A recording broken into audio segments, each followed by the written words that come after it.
Olá, eu sou Adriano Sambugaro e estou aqui novamente com o Gustavo Carrer para mais um episódio do PDV, o podcast para ficar por dentro do varejo e na trilha da tecnologia.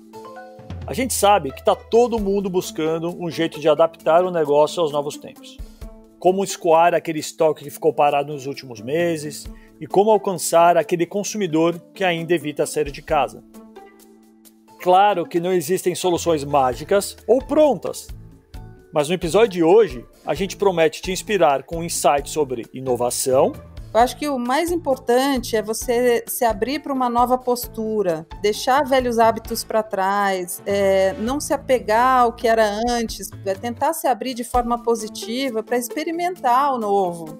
E empreendedorismo. Esse eu acho que é o segredo do empreendedor, é ele se apaixonar pelo problema e não pelo produto que ele faz, né? Ele precisa, é o problema que ele está solucionando e não o produto que ele está desenvolvendo ou o serviço que ele está oferecendo. Essa é a jornalista Patrícia Travassos, especializada em empreendedorismo e inovação, e a partir de agora, nada de tirar o fone de ouvido. Ela topou dividir com a gente algumas soluções que o varejo está adotando para sobreviver na crise causada pela pandemia.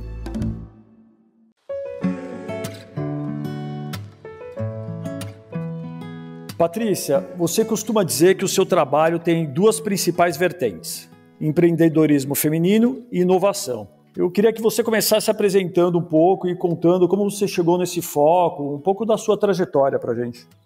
Obrigada, Adriano, primeiro pelo convite, obrigada, Gustavo. Eu queria muito agradecer a gente poder compartilhar nesse momento algumas informações, impressões e reflexões do que a gente tem vivido, né? E aí, para responder a sua pergunta, eu pesquiso sobre empreendedorismo desde 2010, que foi quando eu criei um projeto chamado Mãe S.A. Foi uma série de TV em coprodução que eu fiz com a TV Globo. Era um reality show exibido no programa Fantástico, em que a gente acompanhava a rotina de 3 empreendedoras reais, oferecendo mentoria de especialistas do Sebrae, inclusive o próprio Gustavo participou dessas mentorias, mentoria da Endeavor e até mesmo do consultor, o Max Geringer, que dividia comigo a apresentação desse quadro no Fantástico. E aí a ideia era que a gente ensinasse essas pequenas empreendedoras femininas e maternas que tinham aberto o próprio negócio para ficar perto dos filhos, para elas superarem as dificuldades e melhorarem os seus resultados durante um curto período de 6 meses. Essa produção ganhou o prêmio Sebrae de jornalismo e me colocou em contato com algumas informações que foram fundamentais para mim, até como empreendedora também, para a gestão da minha própria empresa, porque com esse projeto eu abria a minha produtora de conteúdo, a Prosa Press. Mas eu nunca tinha empreendido na vida, não sabia como era isso, e aí eu ia pegando as informações que os mentores davam para as minhas personagens da série e usava para mim também, sabe? Levava para sua vida também, né? Total, porque uma jornalista empreendendo, gente, a gente faz planilha no Word, né? É uma loucura.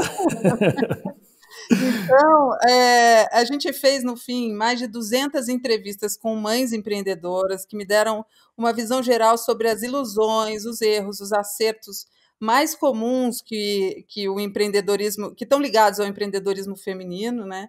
E essa riqueza de histórias acabou resultando na publicação de um livro chamado Minha Mãe é um Negócio, que eu publiquei pela editora Saraiva em 2013. E aí, de lá para cá, naquela época eu não era mãe, eu era empreendedora, mas não era mãe, então eu fui seguindo o meu trabalho como jornalista, pesquisando outros assuntos, mas sempre me chamavam para falar sobre empreendedorismo materno. Mas nos últimos anos eu fui mergulhar nesse universo da inovação, que acho que tem muito a ver com o da maternidade também, porque é um jeito da gente olhar para o mundo com olhos mais frescos, sabe? Reavaliar o mundo. Muito o que a gente está fazendo agora na marra, mas eu senti essa necessidade uns anos atrás. Um olhar diferente, né? Muda muita coisa, né? Nossa, completamente, você reavalia muita coisa. E aí, por conta disso, eu fui mantendo contato com muitos hubs, aceleradoras de negócios, participando, buscando conhecer mais os ecossistemas de inovação, participando de painéis, fazendo palestras.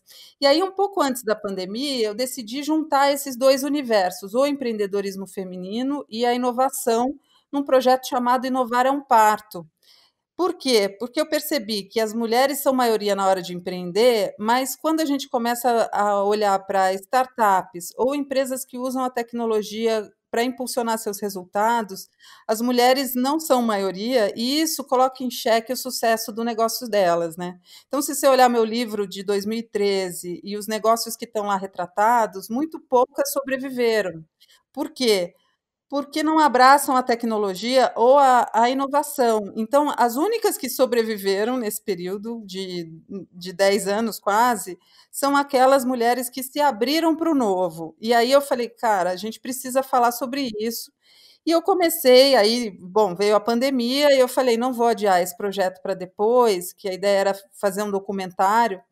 Eu falei, vou fazer uma série de lives e entrevistar essa lista de mulheres que eu já tinha levantado, que são influenciadoras digitais que transformaram sua vida em negócio, fundadoras de startups e mulheres que sim, de alguma maneira, resolveram usar a tecnologia para melhorar os seus resultados, os seus negócios. Esse que é o projeto Inovar é um Parto, Lives da Quarentena. Exatamente, exatamente. A gente fez uma série de entrevistas com mulheres de empresas de todo porte, né? Desde plataformas digitais pequenininhas até grandes empresas, como a própria Luiza Helena Trajano, que conversou com a gente. E nessas conversas, o que tem chamado a sua atenção, né? E quais são as soluções que as empreendedoras têm encontrado para superar essa crise que a gente está vivendo, especialmente, se você tiver algum case, especialmente no varejo, que é o público do nosso podcast. Então, olha, são bem interessantes.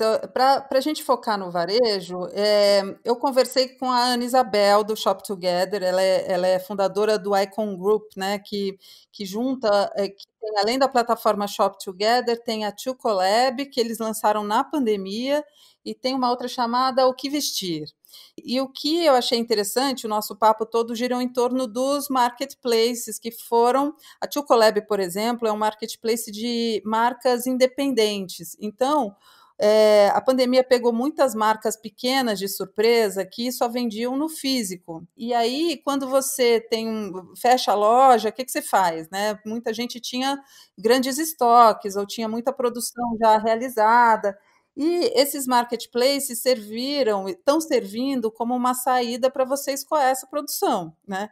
Então, o Icon Group criou o Too Collab, eles fazem a curadoria de marcas independentes, mas você encontra outros players no mercado, e não só relacionados à moda, mas qualquer outro produto, que você consegue plataformas que te ajudem nesse passo para a venda online, né? Porque eu acho que isso costuma afastar a mulher da tecnologia, a ideia de que ela vai ter que entender da arquitetura de uma plataforma digital para poder usar isso no negócio dela. E não é bem assim, né?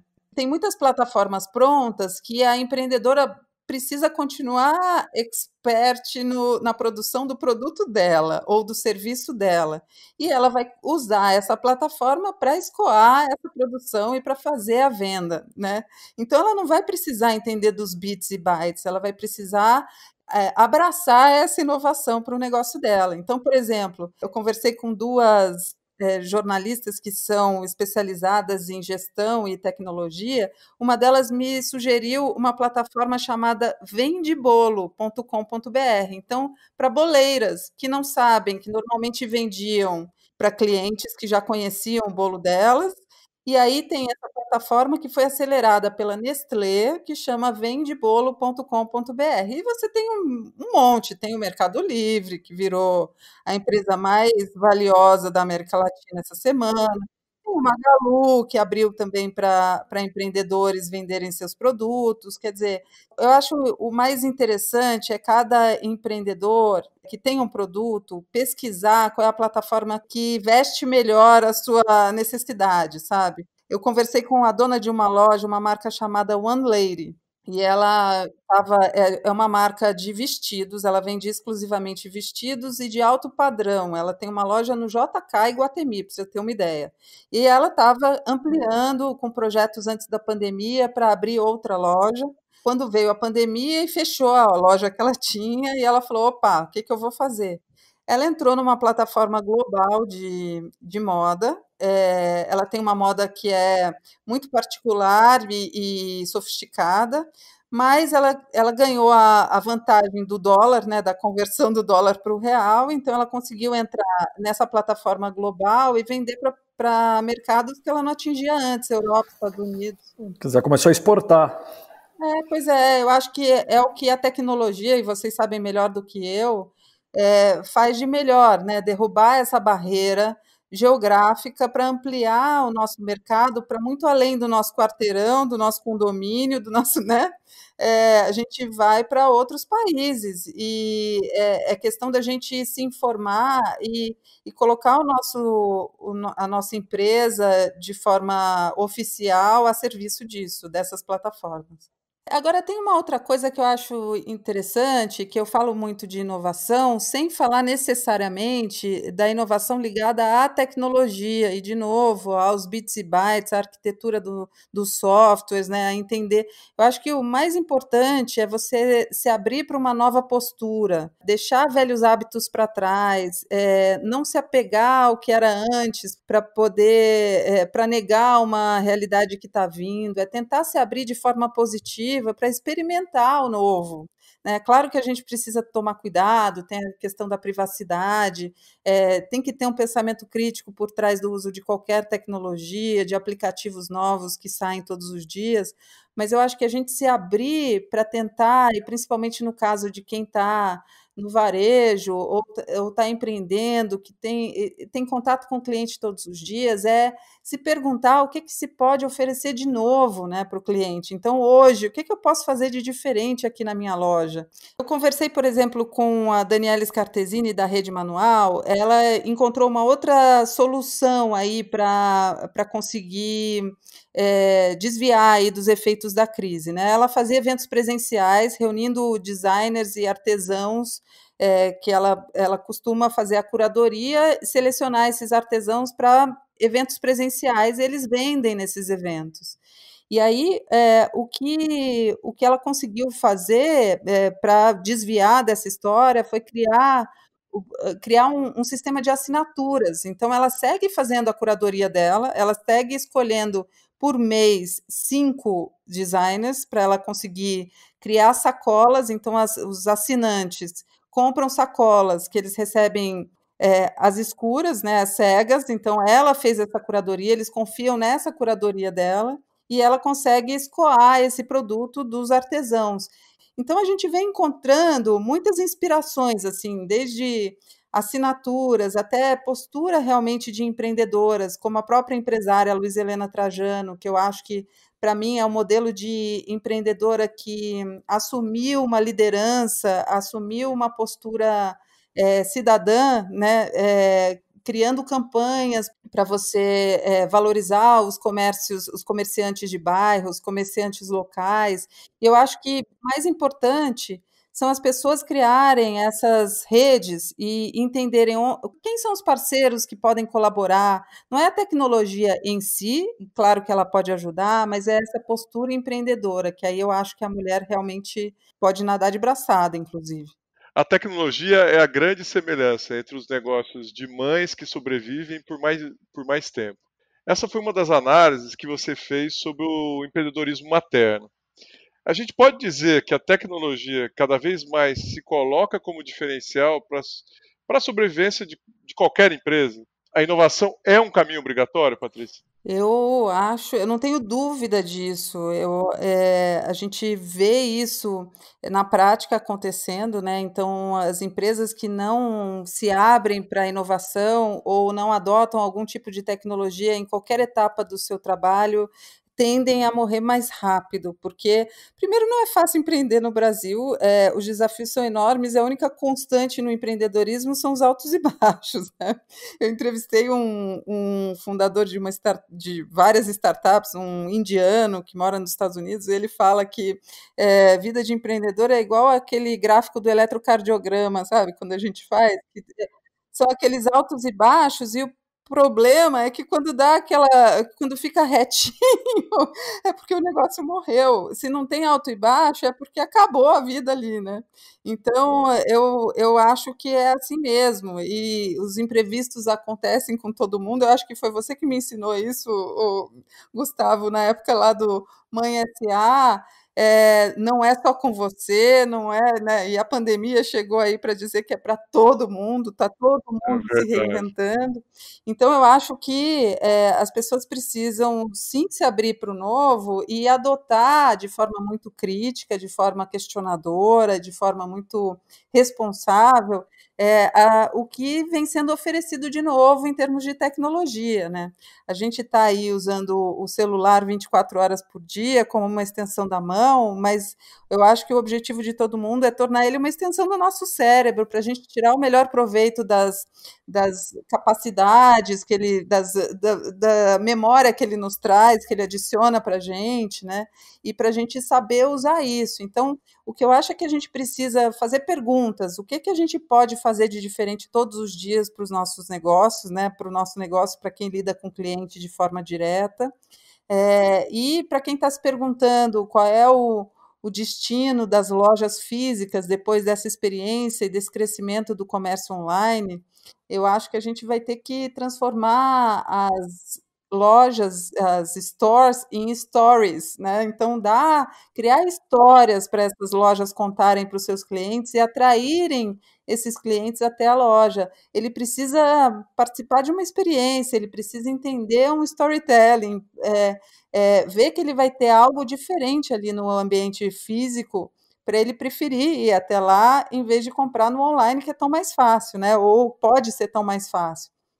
A gente estava falando de storytelling, eu espero que, as lojas coloquem o cliente como protagonista, né? Não elas próprias, né? Esse eu acho que é o segredo do empreendedor, é ele se apaixonar pelo problema e não pelo produto que ele faz, né? Ele precisa, é o problema que ele está solucionando e não o produto que ele está desenvolvendo ou o serviço que ele está oferecendo. Ele precisa saber o que o cliente quer dele, o que ele precisa. A gente falou muito durante a pandemia sobre tom de voz ou sobre o papel das marcas nesse momento em que por um período as próprias vendas ficaram em suspenso, ninguém sabia, né, o que comprar, ninguém sabia direito o que ia precisar, porque a rotina estava sendo virada de ponta cabeça, né? Então, eu acho que papel eu quero desempenhar na vida do meu cliente, né? Eu quero acolher esse cliente num problema que ele tem, eu quero, né, oferecer que tipo de solução para ele. Então, eu acho que está tudo meio ligado, sabe? E por isso que eu não separo tecnologia, quando a gente fala em tecnologia, eu não separo dessa postura inovadora. Eu acho que está tudo muito andando junto, a gente precisa estar atento a tudo isso, e principalmente, eu acho que o ponto de partida é a gente se abrir para o que está sendo oferecido. Às vezes a gente não tem nem alternativa, né? A gente não tem opção, tem que se abrir, vamos lá. É o que esse momento nos diz, né? Patrícia, especificamente sobre o varejo, assim, você experimentou comprar, você compra mais pela internet agora? Você experimentou alguma coisa que você falou, pô, isso aqui eu vou continuar usando depois? Enfim, houve uma transformação também no. Houve. Loja autônoma, por exemplo, faz parte do seu dia a dia isso? Então, loja autônoma eu experimentei a Amazon, achei divertida, achei engraçada, mas é pequenininha, né? Foi numa viagem para os Estados Unidos e aqui em São Paulo eu experimentei também uma, mas ela é longe da minha casa, então eu não frequentava. Eu gosto até do esquema que alguns supermercados oferecem de você fazer o check-out sozinho, mas quando eu faço compra pequena, até porque quando eu faço compra grande, isso antes mesmo da pandemia, eu já usava o online para isso, para não precisar carregar peso. Mas então eu tinha antes um hábito de compra online muito restrito a supermercado, a eventualmente delivery, restaurante, e um bloqueio que eu tinha, e devo admitir, era comprar roupa pela internet. Eu falava: "Imagina, né, não vou comprar, eu tenho que experimentar, eu tenho que ir para a loja e tal". E eu acabei me lançando agora recentemente, porque também aconteceu outra coisa engraçada que eu comecei a olhar para o meu armário, meu guarda-roupa, e falei, gente, mas essas roupas não, né? Até porque muita coisa precisava passar, e agora eu aboli um pouco isso da minha vida. E aí, e aí eu falei, puxa, preciso de roupa que não passe, né? Porque roupa assim, que você esteja Prática. prática, confortável, mas bem arrumada, pelo menos a cintura para cima para fazer meus vídeos, né? E aí eu precisava comprar alguma coisa e resolvi comprar roupa pela internet. Gente, achei o máximo. Achei muito legal. E eu acho que essa para o varejo, vocês devem estar nadando de braçadas nesses dados dos consumidores, né? Porque realmente é uma infinidade de dados que a gente produz o dia inteiro, conectado no computador. Se a gente pensar que há 20 anos o brasileiro passava, em média, 7 horas por mês na internet, e que antes da pandemia eram 9 horas, faz as contas do seu dia e vê quanto tempo você está conectado. Eu acho que, sei lá, enquanto eu não estou dormindo, eu estou conectada, né? Eu acho que o Mercado Livre virou uma das empresas mais valiosas. A empresa mais valiosa da América Latina tem a ver comigo, porque todo dia chega um pacotinho aqui em casa, gente do céu. Hoje, por exemplo, eu comprei uma borrachinha do liquidificador que eu estava procurando na feira, em loja física, né? É uma coisa antiga. Estava procurando há um tempão, que tinha estragado a borrachinha do liquidificador, e olha, hoje chegou aqui na minha casa. E a gente vê muito fabricante vendendo direto agora por esses canais também, né?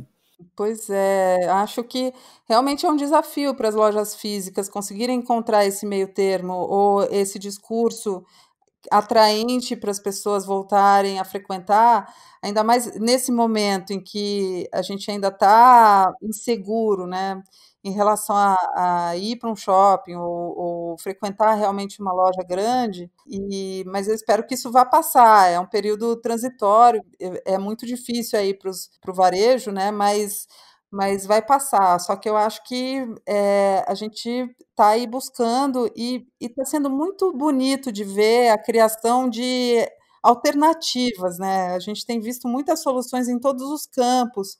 Hoje eu recebi um anúncio de um teatro drive-thru. Está sendo muito interessante ver a forma como está todo mundo inventando uma saída, né? É desafiador, não é fácil, é difícil, mas é bonito ver o resultado disso. Por isso que inovar não necessariamente tem a ver com tecnologia, né? Pois é, porque é isso, você tem que ter uma saída criativa. Se você conseguir incluir a tecnologia, você consegue escalar, né? Você consegue ganhar provavelmente eficiência, ganhar mercado, porque você vai alcançar mercados mais longe, né? Mais distantes. Mas eu acho que começa na criatividade, no pensar diferente, numa perspectiva que não seja negacionista, né? Que de fato olhe para a realidade e tente encontrar uma alternativa, né? A gente vinha vendo já um crescimento do varejo muito bonito acontecer, mas de uma forma mais lenta, era confortável, né? Você via tecnologias surgindo, aquela história de você poder ser orientado dentro da loja pelo celular. Eu quero comprar leite, então vire à direita, né? E aí, seu celular vai te orientando no mapa da loja. Sim. Ou, sei lá, possibilidade com IoT, né, de você conversar com produtos, né? A tecnologia é o meio, não o fim, né? Não podemos nos limitar a ela, né? É para facilitar a vida. Se ela for um entrave, já não serviu, já deu errado, né? Eu acho que ela serve para te ampliar conhecimento, para facilitar no sentido de te dar mais agilidade em algum processo que você queira fazer, e não para ser um entrave, né? Todo mundo fala, tem muita gente que fala, é bom quando dá certo, mas quando dá errado também. Puxa, mas aí tudo nessa vida, né? Legal. Ô, Patrícia, queria te agradecer, maravilhoso ter conversado com você e no final te parabenizar por fazer algo que para mim é super importante, que é inspirar as pessoas. Eu acho que o seu projeto de inovar é um parto, como os outros, no final das contas, acaba inspirando as pessoas, especificamente aqui as mães, talvez, né? E parabéns por isso, e acho que é isso que a gente tenta aqui um pouco no nosso podcast, né? Tentar inspirar as pessoas a pensar diferente, fazer coisas diferentes. Olha, eu só tenho a agradecer vocês, muito obrigada pelo convite, tomara que tenha eu adoro fazer essas conversas para a gente ir compartilhando essas reflexões, né, eu acho que esse é o segredo para a gente ir pensando diferente, ir mudando o pensamento, a gente conseguir agregar um pouco do que cada um pensa, pegar o que é que tem de bom, se inspirar aqui, se inspirar ali e criar algo diferente, né. Estou à disposição de vocês. Muito prazer. Obrigado, Patrícia. Bom, fica o recado aí para nós. Os negócios que não abraçarem a tecnologia e a inovação dificilmente vão sobreviver. Mas o bom disso é que tem sempre uma solução para cada necessidade. E não esqueça de compartilhar o episódio, hein? Semana que vem a gente volta com mais um PDV. Até lá!